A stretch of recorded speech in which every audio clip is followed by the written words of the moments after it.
जय श्री राधे, जय श्री कृष्ण।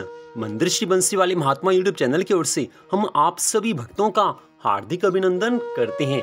आज हम आपको सुनाने जा रहे हैं श्रीमद् भागवत महापुराण के छठे स्कंद के पहले अध्याय की परम पावन कथा। इस अध्याय का नाम है अजामिल की कथा का प्रारंभ।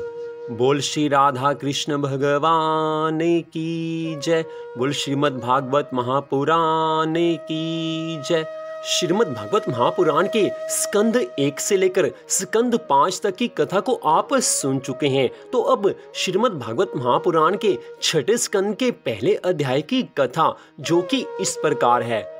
राजा परीक्षित श्री सुखदेव जी महाराज से कहने लगे हैं, हे मुनिनाथ, आपने दूसरे स्कंद में मनुष्य के वैकुंठ धाम जाने के लिए प्रवृत्ति और निवृत्ति नामक 2 मार्ग बतलाकर यह कहा था कि परमहंस और योगी जन निवृत्ति मार्ग से सूर्य मंडल में होकर प्रथम तो ब्रह्मपुरी को जाते हैं, फिर कुछ दिन तक वहां ब्रह्मा जी के साथ रहकर उनकी मोक्ष हो जाती है।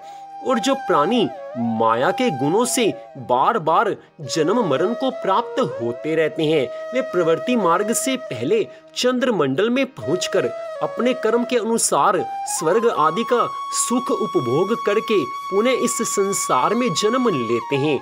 आपने विस्तार सहित 14 लोकों की कथा, स्वर्ग और नरक, धर्म और अधर्म करने की गति, जो पाप करने से नरक का दुख तथा पुण्य करने से स्वर्ग का सुखोपभोग करते हैं, वह सब आपने कथा सुनाई है।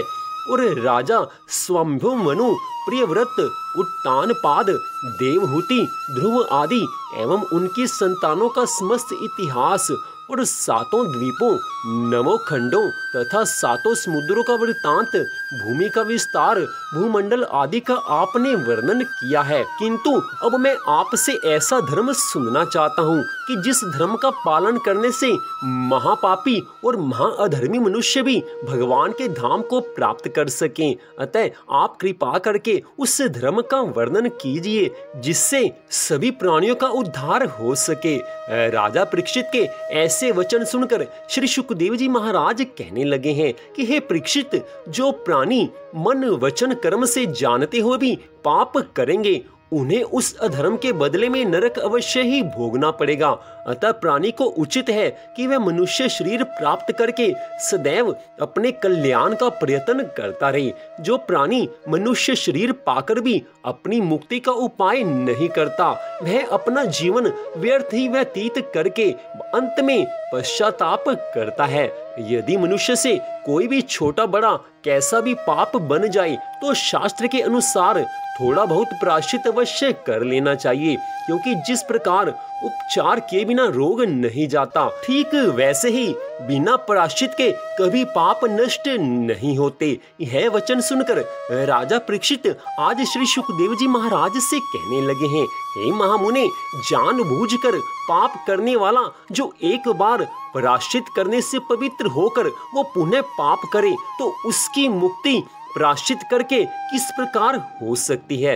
परीक्षित जी महाराज के ये वचन सुनकर श्री सुखदेव जी महाराज कहने लगे हैं, हे राजन, पाप और पुण्य दोनों अलग अलग कर्म हैं। शुभ कर्म करने से पाप नष्ट हो जाते हैं, परंतु फिर पुनः पाप नहीं करने चाहिए।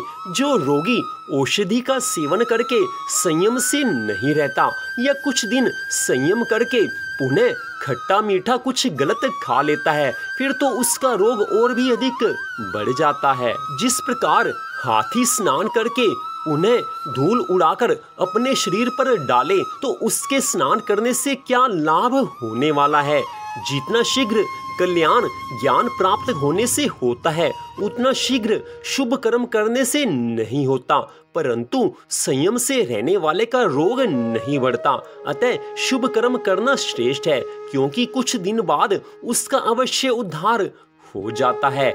इसके अंतर्गत पापों को नष्ट करने के लिए ब्रह्मचार्य एवं व्रत रखकर श्रेष्ठ धर्म तथा तपस्या करना, इंद्रियों को अपने वशीभूत रखना, मन को संसारिक माया जाल से विरक्त रखना, सत्य बोलना, मन वचन कर्म से किसी का अनिष्ट ना करना, परोपकार में तत्पर रहना तथा किसी प्राणी को कभी कष्ट नहीं पहुंचाना, इन सब प्रयत्नों के द्वारा भी पाप नष्ट हो जाते हैं। परंतु जितना भगवान के चरणों में भक्ति और स्नेह करने से, उनका नाम लेने तथा संकीर्तन और सत्संग करने से और भगवान की कथा सुनने से मनुष्य बहुत जन्मों के पापों से छुटकारा पाकर शीघ्र ही मुक्ति को प्राप्त कर लेता है, उतना शीघ्र प्रायश्चित रूप में तपस्या आदि करने से पवित्र नहीं होता है।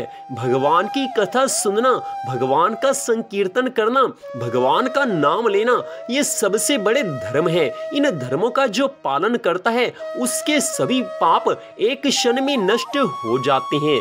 जिस प्रकार शिशिर ऋतु में प्रातःकाल कोहरे का अंधकार सूर्य देव के निकलने से नष्ट हो जाता है, उसी प्रकार आनंद कंद श्री कृष्णचंद्र भगवान का नाम लेने से बहुत से जन्मों के बड़े बड़े महापाप भी एक क्षण में नष्ट हो जाते हैं।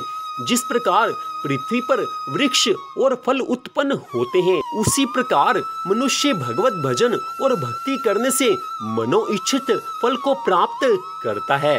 अतः मनुष्य को अपने में भगवत भक्ति उत्पन्न करने के लिए साधु संतों का सत्संग और सेवा करने के अलावा दूसरा मार्ग अच्छा नहीं रहता। साधु महात्माओं की संगति करने और उनकी सेवा करने से शीघ्र ही मनुष्य का मन संसार से विरक्त होकर मुक्ति पाता है। जो परमेश्वर से विमुख हैं, वो प्रायश्चित करने से किसी भी तरह पवित्र नहीं होते हैं। जिस तरह मदिरा का घड़ा गंगा जल के धोने से पवित्र नहीं हो सकता, जिसने एक बार भी मन श्री कृष्णचंद्र भगवान के चरणों में लगाया है, वे सपने में भी यमराज और यमदूतों को नहीं देखता है। वह सब प्रायश्चित कर चुका। सो हम एक कथा नारायण के नाम का महात्म्य, जिसमें श्री हरि विष्णु भगवान और यमदूतों का संवाद है, वो तुमसे कहते हैं। इसको पूरे ध्यान से सुनना। प्राचीन काल की बात है। कन्नौज में एक दासीपति ब्राह्मण रहता था। उसका नाम अजामिल था। दासी के संसर्ग से दूषित होने के कारण उसका सदाचार नष्ट हो चुका था। वह कभी बटोहियों को बांधकर उन्हें लूट लेता, कभी लोगों को जुए के छल से हरा देता, किसी का धन धोखाधड़ी से ले लेता तो किसी का चुरा लेता। इस प्रकार अत्यंत पाप कर्म करके वह अपने कुटुंब का पेट भरता था और दूसरे प्राणियों को बहुत ही सताता था। हे राजन, इसी प्रकार वहां रहकर दासी के बच्चों का लालन पालन करता रहा। इस प्रकार उसकी आयु का बहुत बड़ा भाग 88 वर्ष बीत गया। बूढ़े अजामिल के 10 पुत्र थे। उनमें सबसे छोटे का नाम था नारायण। माँ बाप उससे बहुत प्यार करते थे। वृद्ध अजामिल ने अत्यंत मोह के कारण अपना संपूर्ण हृदय अपने बच्चे नारायण को सौंप दिया था। वह अपने बच्चे की तोतली बोली सुन सुनकर तथा बाल सुलभ खेल देख देख कर फूला नहीं समाता था। अजामिल बालक के स्नेह बंधन में बंध गया था। जब वह खाता तब उसे भी खिलाता, जब पानी पीता तो उसे भी पिलाता। इस प्रकार वह अतिशय मूढ़ हो गया था। उसे इस बात का पता ही नहीं चला कि मेरी मृत्यु अब मेरे सिर पर आ पहुंची है, क्योंकि मनुष्य की मृत्यु एक ना एक दिन तो होनी है। अजामिल की मृत्यु का समय निकट आ चुका था, लेकिन अजामिल बिल्कुल अनजान था। अजामिल इसी प्रकार अपना जीवन बिता रहा था कि उसकी मृत्यु का समय आ पहुंचा। अब वह अपने पुत्र बालक नारायण के संबंध में ही सोचने विचारने लगा। इतने में ही अजामिल ने देखा कि उसे ले जाने के लिए अत्यंत भयावने 3 यमदूत आए हैं। उनके हाथों में फांसी है, मुंह टेढ़े मेढ़े हैं और शरीर के रोए खड़े हुए हैं। उस समय अजामिल का पुत्र नारायण वहां से कुछ दूरी पर खेल रहा था। यमदूतों को देखकर अजामिल अत्यंत व्याकुल हो गया है। वो घबराने लगा है और उसने बहुत ऊंचे स्वर से पुकारा है, हे नारायण नारायण नारायण नारायण। भगवान के पार्षदों ने देखा कि यह मरते समय हमारे स्वामी भगवान नारायण का नाम ले रहा है, उनके नाम का कीर्तन कर रहा है। अतः वे बड़े वेग से झटपट अजामिल के पास आ पहुंचे हैं। उस समय यमराज के दूत दासीपति अजामिल के शरीर में से उसके सूक्ष्म शरीर को खींच रहे थे, तो उस समय विष्णु दूतों ने उन्हें बलपूर्वक रोक दिया। उस समय भगवान विष्णु के दूतों ने उन यमदूतों से कहा है कि तुम हमारे सामने इसको दुख देकर यमराज के यहाँ नहीं ले जा सकते। यह सुनकर यमदूत कहने लगे हैं कि सुनो मित्र, इस ब्राह्मण ने बहुत पाप किए हैं, पापों का दंड यमराज सदा देते हैं, इसलिए हम उनकी आज्ञा के अनुसार इसे नरक में ले जाएंगे। भगवान नारायण के दूत होकर तुम्हारा ऐसे अधर्मी के पास आना और हमको ले जाने से मना करना उचित नहीं है। यह वचन सुनकर भगवान श्री हरि विष्णु के दूत कहने लगे हैं, तुम लोग धर्मराज के दूत होने पर भी यह नहीं जानते कि किस मनुष्य को सुख देना चाहिए और कौन मनुष्य दुख देने के योग्य है। इसलिए धर्म तथा अधर्म का रूप हमें बतलाओ, किस पाप करने वाले को दंड देना चाहिए और कौन सा काम करने से मनुष्य सुख देने योग्य होता है।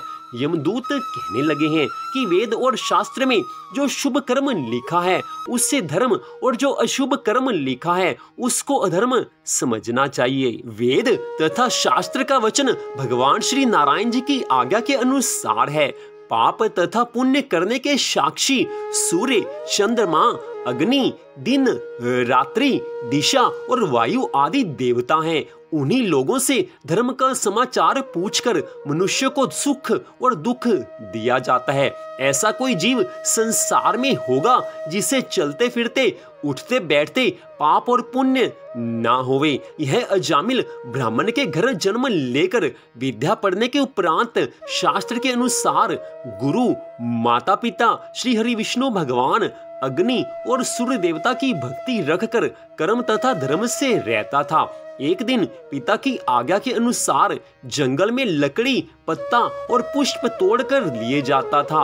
वहां से लौटते समय इसने देखा कि एक भ्रष्ट पुरुष जो बहुत ही कामी और निर्लज्ज है, पापी है, शराब पीकर किसी वैश्या के साथ विहार कर रहा है। वह वैश्या भी शराब पीकर मतवाली हो रही है। नशे के कारण उसकी आंखें नाच रही हैं। वह अर्धनग्न अवस्था में हो रही है।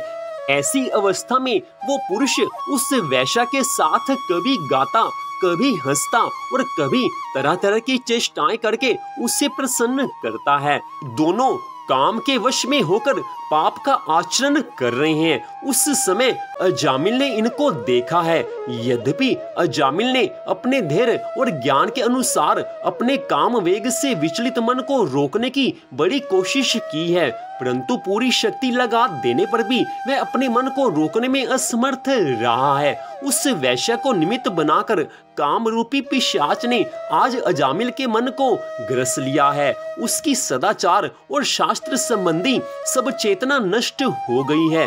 उस समय मन ही मन वो वैश्या का चिंतन करने लगा है और अपने धर्म से विमुख हो गया है।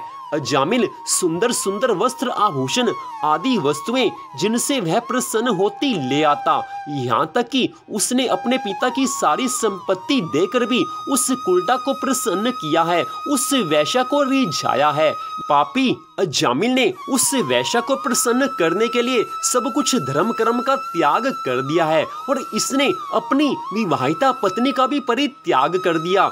इसके पाप की कोई सीमा नहीं है। अपने गुरु का इसने त्याग कर दिया, भगवान की भक्ति का त्याग कर दिया, पत्नी का त्याग कर दिया। इससे बढ़कर पापी और कोई नहीं है। इस पापी अजामिल ने इतने पाप कर्म किए हैं कि उसका वर्णन नहीं हो सकता। इसीलिए हम यमराज की आज्ञा से इसको लेने आए हैं। ये वहां जाकर अपने पापों का दंड भोग कर शुद्ध हो जाएगा। तो इस प्रकार श्री सुखदेव जी महाराज बड़ी सुंदर कथा का वर्णन कर रहे हैं। श्रीमद् भागवत महापुराण की अजामिल की कथा बड़ी ही महत्वपूर्ण कथा है। इसमें बताया गया है कि एक महापापी ब्राह्मण एक वैश्या के संग में अपने धर्म का त्याग कर देता है। वैश्या के चक्कर में फंसकर अपने धर्म कर्म का त्याग कर देता है, लेकिन अपने सबसे छोटे पुत्र का नारायण नाम रख देता है और नारायण नारायण नारायण का उच्चारण करते ही उसकी मृत्यु आने वाली होती है। मृत्यु सर पर आ जाती है। वो यमदूतों को देखता है, नारायण नारायण का उच्चारण करता है, अपने पुत्र को बुलाता है और उसको यमदूत लेने आ जाते हैं। और साथ में जब वो नारायण नारायण नाम लेता है तो उधर भगवान के पार्षद आ जाते हैं। बड़ी सुंदर कथा है। श्रीमद् भागवत महापुराण की बड़ी महत्वपूर्ण कथा है कि जिसको सुनकर बड़ी शिक्षा मिलती है। तो आज इस कथा का यहीं पर विश्राम होता है। इससे आगे की कथा कल हम दूसरे अध्याय में आपको सुनाएंगे। तो श्रीमद् भागवत महापुराण के छठे स्कंद के पहले अध्याय की कथा को आपने सुना, आप सबका हार्दिक धन्यवाद। आप श्रीमद् भागवत महापुराण की कथा को पूरा सुना करें, क्योंकि अधूरी कथा सुनने से कभी भगवान की पूरी कृपा नहीं मिल सकती। कथा सुननी है तो पूरी कथा सुननी चाहिए, क्योंकि जीवन में मनुष्य जो कुछ भी चाहता है भगवान उसको सब कुछ देते हैं। इसलिए उन्हीं भगवान की भक्ति करना हम सबका धर्म है, हम सबका कर्तव्य है। भगवान की कथा को सुनना हर किसी के बस की बात नहीं है, लेकिन आप सब पर भगवान ने कृपा की है तो उस कृपा का लाभ उठाइए, पूरी कथा सुनिए। तो आप सबका हार्दिक धन्यवाद। भगवान श्री राधा कृष्ण जी की अनंत कृपा सदा आप सब पर बनी रहे। इसी मंगल कामना के साथ जय श्री राधा रानी सरकार की, जय श्री कृष्ण भगवान की, जय श्रीमद् भागवत महापुराण की, जय श्री सुखदेव जी महाराज की। जय जय श्री राधे, जय जय श्री राधे, जय जय श्री राधे श्याम।